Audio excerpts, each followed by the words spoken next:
Projektet e Jared Kushner në Ballkan po përballen me realitetet komplekse të rajonit. Fondi i tij privat, Affinity Partners, këtë javë hoqi dorë nga një hotel luksoz në Serbi për shkak të tensioneve politike dhe protestave që vazhdojnë prej më shumë se një viti. Ndërkohë në Shqipëri, një projekt për të transformuar ishullin e Sazanit në një vend pushim luksoz dhe marina po vazhdon, pavarësisht skandaleve të shumta të korrupsionit që kanë tronditur qeverinë shqiptare. Kulla Trump në Beograd ishte një investim kryesor për presidentin serb Aleksandar Vučić, i cili ndryshoi ligje për të lehtësuar projektin, por u përball me reagime masive dhe akuza ndaj aktivistëve për ndërhyrje në planet e zhvillimit. Affinity Partners u tërhoq duke theksuar respektin për popullin serb, ndërsa investimi në Shqipëri mbetet i paprekur. Në Shqipëri, projekti luksoz prej 1.4 miliard dollarësh synon të shndrojë ishullin e Sazanit në një destinacion turistik ndërkombëtar. Një hap simbolik për të ndryshuar perceptimin e vendit pas dekadave të izolimit dhe diktaturës së Enver Hoxhës.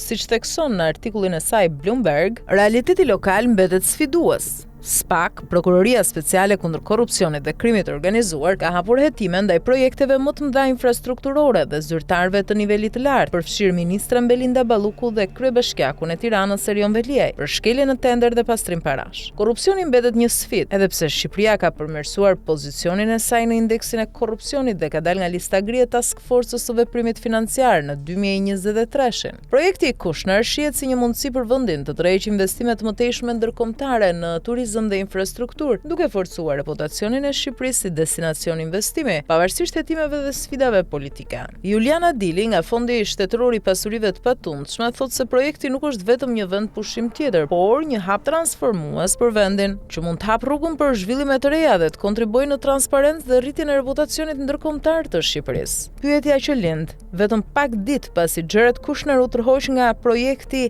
me interes në Beograd, a do të bëjë të njëjtën lëvizje edhe në Shqipëri?